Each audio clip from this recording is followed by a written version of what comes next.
ሁላችሁንም በጌታ በኢየሱስ ክርስቶስ ስም ሰላም እላችኋለሁ። እንዴት አመሻችሁ? ወደ ከተማችን የመጣችሁ እንግዶቻችን ሁሉ እግዚአብሔር ይባርካችሁ እና ወንድማችን በኢሳይያስ ምክንያት አብራችሁ እንድትሆኑ ስለቻላችሁ ጌታ ይመስገን። የተሰጠኝ ሀሳብ በጣም ከባድ ነው እና 20 ደቂቃ ነው ደግሞ ያለኝ። ብቻል በዛ መጠኝ ነው ለመናገር የምፈልገው። የሆነ ሆኖ ግን መጀመሪያ ለመናገር የምፈልገው ስለ ኢሳይያስ እግዚአብሔር ይባርክ ለማለት ፈልጋለሁ። መጽሐፉን አይቼዋለሁ። ሰብስታንሻል የሆነ መጽሐፍ ነው የጻፈው። በጣም ደስ ብሎኛል። ከሁሉ በላይ ደግሞ እኔ ምናልባት ፓስተር ጣዕመ ባላየው አንግል አይ ቲንክ ኢሳይያስን አይቼዋለሁ። በሌላ አንግል ነው ያየሁት። እኔ 7 ሰዎች አሉ አብሮኝ የሚጸልዩ እዚህ ከተማ። ከ7 ሰዎች መካከል ኢሳይያስ አንዱ ነው። የጸሎት ህይወቱ it is powerful, absolutely powerful እና I can see ብዙ ጀነሬት ሊያደርግ የሚችለው ነገር እንዳለው አይቻለሁ፣ እያየሁም ነው እና እግዚአብሔርን በጣም ነው የማመሰግነው። ስለዚህ በዚህ ከተማ ብዙ ስራ እየተሰራ ነው ያለው። በቤተክርስቲያናት የሰበሰብኳቸው 7 ሰዎች ናቸው አብረውኝ የሚጸልዩ። አሁን 8 ናቸው፣ ከተለያየ ቤተክርስቲያን ናቸው። it is a very powerful እዚህ ከተማ ፓወር ሃውስ አለ ካላችሁ ያ ግሩፕ ነው እና በጣም ጌታን አመሰግናለሁ። ስለ ኢሳይያስ እንኳን ደስ ያለህ። ደግሞ ጄሪ እንኳን ደስ ያለሽ። ጌታ ይመስገን። የተሰጠኝ ርዕስ ፊኒሺንግ ዌል የሚል ነው። የተሰጠኝ ርዕስ በመልካም አጨራረስ መጨረስ የሚል ሀሳብ ነው የተሰጠኝ። መነሻ እንዲሆነኝ ሐዋርያው ጳውሎስን እንደ ሞዴል አድርጌ ስለምወስደው ከዚህ የተነሳ 2 ጢሞቴዎስ ምዕራፍ 4 ላይ ያለውን ሀሳብ 6፣ 7፣ 8 ያሉት ቁጥሮች 3 ቁጥሮች ብቻ ላንብባቸው። ምዕራፍ 4 ከ6 እስከ 8 በመስዋዕት እንደሚደረግ የኔ ሕይወት ይሰዋልና የሚሄድበትም ጊዜ ደርሷል። መልካሙን ገድል ተጋድያለሁ፣ ሩጫውንም ጨርሻለሁ፣ ሃይማኖትን ጠብቄአለሁ። ወደፊት የጽድቅ አክሊል ተዘጋጅቶልኛል። ይህም ጻድቅ ፈራጅ የሆነው ጌታ ያን ቀን ለእኔ ያስረክባል። ደግሞም መገለጡን ለሚወዱ ሁሉ እንጂ ለእኔ ብቻ አይደለም። ሩጫዬን ጨርሻለሁ፣ ሃይማኖቴን ወይም እምነቴን ጠብቄአለሁ። በዚህ መሰረት ነው ለመነጋገር የምንፈልገውና አጭር ጸሎት እንጸልይ። ጌታ አምላካችን ሆይ በጌታ በኢየሱስ ክርስቶስ ስም በመንፈስ ቅዱስና በጸጋ ክብር በመካከላችን እንድትገለጥ አምላካችን እግዚአብሔር ሆይ ለሁላችንም የሆን መልእክት አንተ እንድትናገር በክርስቶስ ኢየሱስ ስም እጸልያለሁ። አሜን። ምናልባት ወደ ዋናው ሀሳብ ከመሄዴ በፊት በዓለማችን ላይ ስናየው ብዙ ሰዎች የጀመሩ ሰዎች አሉ። ክርስትና በእኛ አልተጀመረም። ብዙ ናቸው የጀመሩት እና ክርስትና በእኛ አልተጀመረም። አገልግሎትም በእኛ አልተጀመረም። በእግዚአብሔር ቤት መሮጥም በእኛ አልተጀመረም። ብዙ ሰዎች ከኛ በፊትም ሮጠዋል፣ ከዚህም በኋላም ይሮጣሉ። the question is በምን አይነት አፈጻጸም ነው የምንፈጽመው የሚለው ነገር ግን ሲሪየስሊ ልናስብበት የሚገባ ነገር ነው። ማንኛችንም ብንሆን በየትኛውም እድሜ ክልል ያለን ሰዎች ብንሆን ማለት ጀስት ለኢንትሮዳክሽን እንዲሆነኝ 2 ሰዎችን ብቻ ለመጥቀስ ፈልጋለሁ ከፈረንጆች መካከል። ከዚያም በኋላ ደግሞ በኢትዮጵያውያን መካከል እየሆነ ያለውም ነገር የሚያሳስበኝን የኔ ምጥ የሆነውን ነገር እነግራቸዋለሁ። አንዱ ዶክተር ዘካርያስ የሚባል ነው። ብሪሊያንት ፊሎሶፈር፣ በዓለም ላይ አንቱ የሚባል እና ብዙ ኢምፓክት ያመጣ። ምናልባት ዶክተር ቢል ግርሃም ለብዙሃኑ ሕዝብ ከሆኑ እሱ ደግሞ ለኢንቴሊጀንሻው ለተማሩ ሰዎች አድሬስ የሚያደርግ የነበረ ማንም ምስያ የሌለው ሂዝ ጂኒየስ። እኔ አቅርቤ አውቀዋለሁ፣ ብዙ ጊዜም ተገናኝተናል። አብረንም በሲቢኤን ኢንተርቪው ተደርገን እናውቃለን አብረን። ሂዝ ጀስት ጂኒየስ። የሚገርመው ነገር ግን በአመታት መካከል ያለችውን ሚስቱን ትቶ ብዙ ሰዎች ብዙ ሴቶች አማግጠው በዛው ነው የሞተው። አሟሟቱ በጣም ደስ አይልም። ጀምረዋል፣ አልጨረሰም። ግን ፊልጵያንስ ጀስት ከወር በፊት እንደ ፊልጵያንስ የመሰለ ፕሮሊፊክ ራይተር ያለ አይመስለኝም። እጅግ የሚያስደንቅ ጸሐፊ፣ አስገራሚ ጸሐፊ፣ ብዙ መጽሐፍቶች ነው የጻፈው። እርግጠኛ ነኝ አንዳንዶቻችሁ አንብባችሁታል። ጀስት ከወር በፊት የ55 ዓመት ሚስቱ ጥሎ ከሌላ ሴት ሚስት ጋር ለ6 ዓመታት ያክል አብሮ ሲጓዝ እንደነበረ he just confessed it publicly። በኢትዮጵያውያን መካከል ምናልባት እንደዚህ አይነት ነገር ላንሰማ እንችል ይሆናል። ነባር በሆኑ አገልጋዮች አያሰማንም ጌታ። አያሰማን። ግን የሚገርመው ነገር፣ የሚያሳስበኝ ምጥ የሚሆንብኝ ነገር ግን አለ። አንቱ በምንላቸው አገልጋዮች መካከል የምናየው የዶክትሪን ንጽህና ጉድለት፣ የአካሄድ፣ ለገንዘብ ያላቸው መሳሳት፣ ለክብርና ለሹመት፣ ለቦታ፣ ለወንበር ያላቸው መሳሳት፣ ይህንን በማስብበት ጊዜ አይ ቲንክ 2 ጊዜ 3 ጊዜ ደጋግመን ማሰብ ይኖርብናል ብዬ አስባለሁ። መጀመር አንድ ነገር ነው፣ መጨረስ ግን ኮምፕሊትሊ ሌላ ነገር ነው። ብዙ ሰዎች ጀምረውታል፣ ብዙ ሰዎች ግን እንዳጨራረስ አልጨረሱትም። ስለዚህ እኔ መጽሐፍ ቅዱስ ውስጥ ካሉ ሰዎች የሚገርማቸው ነገር 30% ብቻ ናቸው ጨርሰዋል ማለት የሚቻለው። 30% ከመሪዎች መካከል አገልጋዮች ናቸው ከምንላቸው በመጽሐፍ ቅዱስ ከተጻፉ ዳታ ተወስዶ ሲታይ 30% ብቻ ናቸው በመልካም አጨራረስ ጀምረው የጨረሱ ሰዎች። So now I just want to analyze ይህንን ወስድና አሁን አንድ ጊዜ ብትረጋጉልን በጣም ጥሩ ነው። Thank you። 4 አይነት ሰዎች አሉ። እነዚህን 4 ካቴጎሪዎችን ላሳያችሁ እፈልጋለሁ። የመጀመሪያዎቹ አይነት መሪዎች leaders who finished well ብየዋለሁ። በመልካም ጀምረው በመልካም አጨራረስ የጨረሱ መሪዎች አሉ በመጽሐፍ ቅዱሳችን ውስጥ። ለምሳሌ አብርሃም ተጀምሮ እስኪያልቅ ድረስ በቃል ኪዳን የታሰረ ሰው ነው። ሕይወቱን በዚያ ተለውጦ ለአሕዛብ ሁሉ አባት እንዲሆን፣ የሁላችንም አባት እንዲሆን በመልካም አጀማመር ጀምሮ በመልካም አጨራረስ የጨረሰ ሰው ነው። ብዙ አድማይር ልናደርገው የሚገባን። ሌላ ሙሴ ነው። ሙሴ አስገራሚ ሰው ነው። 40 ዓመት በግብፅ ምድር ዩኒቨርሲቲ ውስጥ ቆየ። 40 ዓመት በምድረ በዳ ቆየ። 40 ዓመት ግን የእስራኤል ሕዝብ ጓደኛ ሆኖ መሪ ሆኖ በማይለወጥ ጸጋ 40 ዓመት የመራ ሰው፣ ጀምሮ በመልካም አፈጻጸም የደመደም ሰው ነው። ሙሴም ስናየው ካሌብ አስገራሚ ሰው ነው። ካሌብ እንዳውም ከነጭራሹ ከጀመረበት ጉልበት ይልቅ የጨረሰበት ጉልበቱ እጅግ ይበልጣል። እንዳውም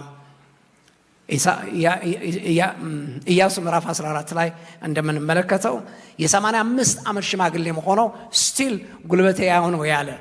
እንዳውም ከነጭራሹ ኬብሮን የምትባል ቦታ የያዘ ሰው እሱ ነው። ኬብሮን አብርሃም ለመጀመሪያ ጊዜ መስዋዕት ያቀረበባት ቦታ ነች። ኬብሮን ለመጀመሪያ ጊዜ ዳዊትም 12ቱ ነገዶች መጥተው ሊያነግሱት ያነገሱበት ቦታ፣ የቀቡበት ቦታ ነው። ኬብሮን ሲግኒፊካንት የሆነች ነች በመጽሐፍ ቅዱሳችን። ካሌብ ባይዛት ኖሮ ታሪክ ይበላሽ ነበር። ካሌብ አስገራሚ ሰው ነው። የኢያሱን ሀፍረት የሸፈነ አክቹዋሊ ካሌብ ነው። ኢያሱ እግዚአብሔር ጥሮታ ሳያስወጣው በራሱ ጥሮታ ያወጣ ሰው ነው እንደምናየው። ኢያሱ ምዕራፍ 13 ላይ ተመልከቱ። ሸምግያለሁ አለ፣ ደክሞኛል አለ፣ አም ታየርድ አለ።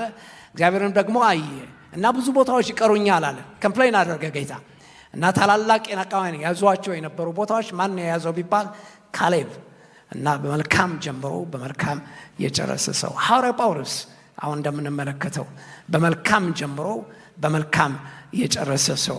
ሐዋርያ ጴጥሮስ አስገራሚ ሰው። አጀማመሩ ትንሽ ይመስላል። ከ30 ወደ 60 ወደ 100 እንደተባለ እንደዚሁ ነው። 12 ደቀ መዛሙርት የምናያቸው እድገታቸው በጣም አዝጋሚ ነው። ባት ሲግኒፊካንት በሆነ አጨራረስ ግን የጨረሰ ሰው ነው። ጴጥሮስ አስገራሚ ሰው ነው። በርናባስ አስገራሚ ሰው ነው። ለአይነተኛ የሆነ በቤተክርስቲያን ታሪክ ውስጥ ብዙ ሚና የተጫወተ ሰው፣ ሐዋርያ ጳውሎስንም ያሳደገ ኢምፓክትም ያደረገ ሰው፣ ለብዙዎችም ሐዋርያት መጽናናት ምክንያት የሆነ ሰው እና ምናልባትም ደግሞ ልበ ሰፊ የነበረ ትከሻ ሰፊ የነበረ ልዩ የሐዋርያነት ጸጋ የነበረው ሰው ነው። እየታየ የማይታይ መሪ፣ visible but invisible፣ አስገራሚ አጨራረስ የጨረሰ ሰው። እስጢፋኖስ አጨራረሱ አስገራሚ ነው፣ ያስቀናል። አጀማመሩ አዝጋሚ ነው፣ አጨራረሱ ግን ያስቀናል። አንድ ስብከት ነው የሰበከው፣ እህል ውሃ የማያሰኝ ስብከት። በዛን ጊዜ ነው ለመጀመሪያ ጊዜ ሐዋርያት የተበተኑት። ወደ ዓለም ሁሉ ትሄዳላችሁ ያለው ቃል የተፈጸመው በሱ ምክንያት ነው። አስገራሚ ድምዳሜ። እነዚህ ሰዎች በመልካም ጀምረው በመልካም የጨረሱ ሰዎች ናቸው። ሁለተኛዎች መሪዎች አሉ። leaders who finished with challenge ብየዋለሁ። ከቻሌንጅ ጋር ከተግዳሮት ጋር ጨርሷል ለመጨረሱ። ሆኖም ግን የሚያደርጋችሁ ነገር ግን አለ። ልባችሁ የሚያሳክካችሁ ነገር ግን አለ። ደስ የማያሰኝ ልባችሁ የማያሳርፍ ነገር ያላቸው ሰዎች አሉ። አንዱ ኢያሱ ነው። ኢያሱ እንደምታዩት ምዕራፍ 13 ላይ ሲሄድ ስታክ አደረገ። በራሱ ጥሮታ ወጣ። ደክሞኛል አለ። በርናውት ውስጥ ገባ። ስለዚህም ደግሞ ከአመራር ወጣ። እኔ ከዚህ በላይ መሄድ አልችልም ወደሚል ነገር መጣ። ከጌታም ጋር ሲጋጭ ነው የምናየው። አጨራረሱ ጨርሷል፣ ግን ያደርጋል። ልባቸው አያርፍም በፍጹም። ዳዊት አስገራሚ ሰው ነው። የልቤ እንደ ልቤ ያለው ሰው፣ የእሴይ ልጅ ዳዊት ያለው ሰው፣ የተወደደ ሰው። እንዳውም ከነጭራሽ ሐዋርያት ሥራ ምዕራፍ 13 ቁጥር 36 ላይ ዳዊትም በራሱ ዘመን የእግዚአብሔርን ሐሳብ ካገለገለ በኋላ አንቀላፋ የተባለለት አስገራሚ ሰው፣ በጣም ግሩም የሆነ አጨራረስ የጨረሰባት የሚያደርጋችሁ ነገር ልባችሁ የሚይዝ ነገር ግን አለ። ቤተሰቡን ስታዩ ግን ሳምሃው ሜሲ የሆነ ቤተሰብ። ከአንድም 4 ሚስቶች አገባ። አንዷንም ሚስት ያገባት እንዳውም ባሏንም ገድሎ ነው፣ በዝሙትም ነው ያገባትም። ስለዚህም ደግሞ የሚያደርጋችሁ ነገር፣ ልጆቹም ጤና አልነበሩም ብዙዎቹ። በኋላ እንመጣበታለን፣ አንዱን መንሽን እናደርጋለን። ዳዊት በመልካም ጨርሰዋል። ባት የሚያደርጋችሁ ልባችሁ የሚይዛችሁ ነገር ግን አለው። ሳሙኤል አስገራሚ ሰው ነው። ለምን ቢባል እንደ ሳሙኤል የታደለ ሰው የለም። እንደ ሳሙኤል ከነቢያት መካከል የታደለ ሰው የለም። 3 ኦፊሶቹን አጠቃሎ የያዘ የነብይነት ጸጋ፣ መስፍንም ነበር፣ ዳኛም ነበር። ስለዚህም ደግሞ የሚሊተሪ ጀነራልም ነበር። 3ቱም ኦፊሶች አጠቃሎ የያዘ ካለ ጌታ በስተቀር ማንም ሰው የለም። ሳሙኤል አስገራሚ የሆነ ነብይ ነው። የነብይነት ጸጋው ይሄ ነው ሊባል አይቻልም። ኢንፋክት ህዝቡን ሰበሰበና በአንደኛ ሳሙኤል ምዕራፍ 8 ላይ ህዝቡን ሰበሰበና ፍረዱብኝ አላቸው። ከማንኛችሁ ጉቦ ተቀበልኩ፣ ከማንኛችሁ አህያ ወሰድኩ፣ በሬ ወሰድኩ ንገሩ አላቸው። በሙሉ ህዝቡ በአንድ ድምፅ አንድ ነገር አላደረክብንም አሉ፣ በአንድ ድምፅ። ሆኖም ግን ነገር ግን የምትውላን ነገር እዩልኝ፣ ባት ልጆች ግን ምናምንቴዎች ናቸው አሉት። so the implication is በአንድምታ የምናየው ሳሙኤል የነብይነት ጸጋው ኤክሰርሳይዝ ሲያደርግ የነበረው ለካ ቤቱን በስርዓት ሳይመራ እየቀረ ነው። ቤቱን በትኖ ልጆችን በስርዓት መያዝ አልቻለም፣ ማሳደግ አልቻለም። ልጆቹ ምናምንቴዎች ነበሩ፣ በእግዚአብሔር ቤት ክፉ ነገር ያደርጉ ነበር። that's why ቲዮክራሲ የነበረው ለመጀመሪያ ጊዜ ዲሞክራሲ፣ በሱ ስንፍና ምክንያት ዲሞክራሲ ኢንትሮዲዩስ የተደረገው ያኔ ነው። ህዝቡ እኛ የራሳችን ምንድነው የሚባለው ንጉስ እንፈልጋለን እንሾማለን አሉ። እግዚአብሔርም ደግሞ በአፍንጫቸው ይውጣ ሹምላቸው አለው እና እንደምታዩት ዲሞክራሲ የሚባል ነገር ከዛ ዘመን ጀምሮ ተንሸራሸረ። ብዙ ችግር ተፈጠረ። የሚያደርግ አጨራረስ። ኢዮሳፋጥም እንደሱ ነው፣ ሕዝቅያስም እንደሱ ነው። እነዚህ ሰዎች በሙሉ በመልካም ጨርሰዋል። አጨራረሳቸው ግን የሚያደርጋችሁ ነገር አለ፣ ልባችሁ የሚያሳምም እና ደግሞ የሚያተራምስ ነገር አለው። ሶስተኛዎቹ የመሪዎች አይነቶች leaders who finished in poor shape አልኩት። በጣም ደካማ በሆነ አጨራረስ። እንዳው እኔ ዝም ብዬ ፒክቸር ሳደርጋቸው እነዚህ አይነት ሰዎች እጃቸው ተጎትቶ የጨረሱ ነው የሚመስለኝ። የግዴታ መጨረስ ስላለባቸው ብቻ የጨረሱ ሰዎች ናቸው እነዚህ። እነማን ናቸው እነዚህ? ጌዲዮን ለምሳሌ አጀማመሩ በጣም ግሩም አጀማመር፣ አስደናቂ የሆነ አጀማመር በእውነት። አጨራረሱ ግን በጣም ደስ አይልም፣ ፍጹም ልብ የማያሳርፍ ደካማ በሆነ ጎስቋላ በሆነ አጨራረስ የጨረሰ ሰው ነው። ሁለተኛው ኤሊ ነው ልጠቅሰው የምፈልገው። ሊቀ ካህን የነበረ ኤሊ፣ ያውም የእስራኤል ሊቀ ካህን ኦንሊ ሊቀ ካህን በዘመኑ። በዛ ዘመን የሚገርመው ነገር አይኑ አያዩ ነበረ ይላል። ራእይም ተዳፍኖ ነበረ ይላል። የእግዚአብሔር ቃልም ብርቅ ነበረ ይላል። ማይንድ ዩ የእግዚአብሔር ቃል ያክል በሱ ዘመን በሱ አገልግሎት ዘመን የእግዚአብሔር ቃል የማይገለጥበት የተዳፈነበት ጊዜ ኤሊ በጣም ጎስቋላ የሆነ አጨራረስ፣ ደካማ በሆነ አጨራረስ የጨረሰ ሰው ነው። ስለምን ከኔ ይልቅ ልጆችን ወደድክ?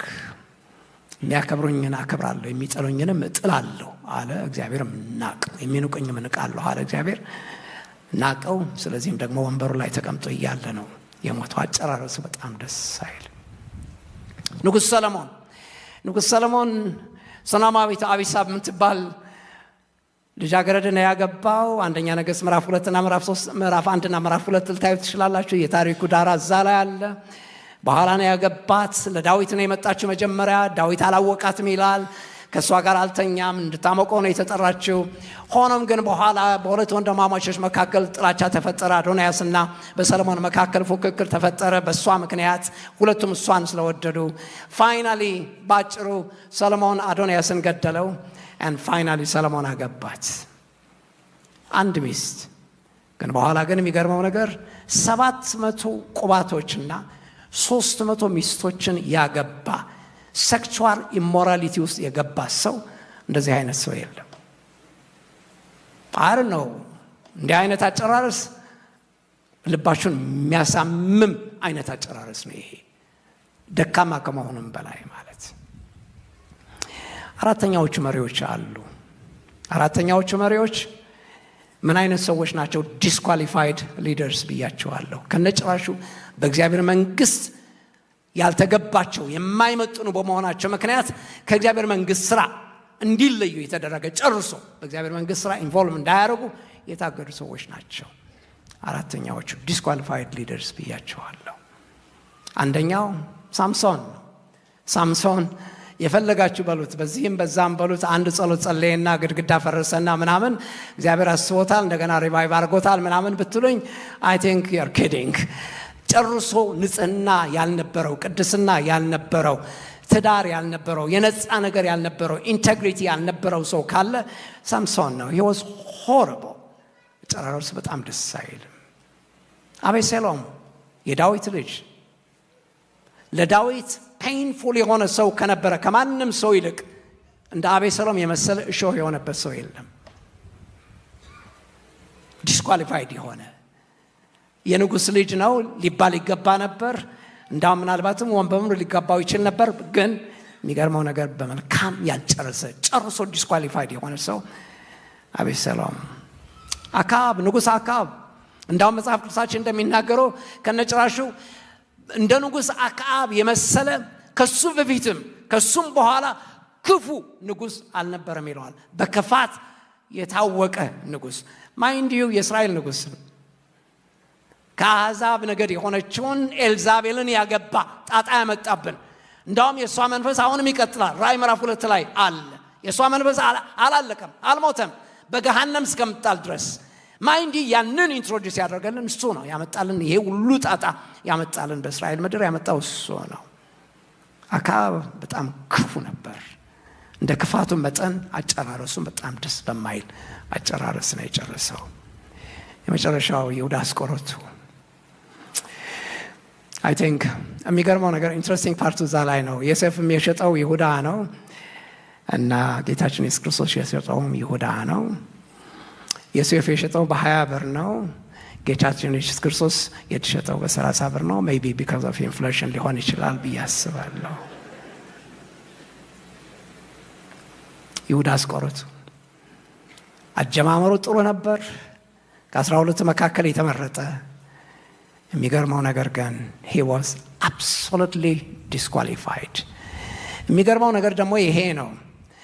ስፒሪቲ ኮምፕሌክስ ከነበራቸው ህብረተሰብ መካከል ነበር የመጣው። ከይሁዳ ህብረተሰብ the only አይሁዳዊ የነበረው እሱ ብቻ ነው። ከይሁዳ አውራጃ the only 11ዱም ከሰማሪያ አውራጃ ናቸው። ከሰማሪያ ሳይሆን ከገሊላ አውራጃ ናቸው 11ዱ። የሐዋርያት ሥራ ምዕራፍ 1 ቁጥር 11 ላይ ተመልከቱት። ምዕራፍ 2 ቁጥር 5 ላይ ተመልከቱት። የገሊላ ሰዎች ናቸው በሙሉ 11ዱ።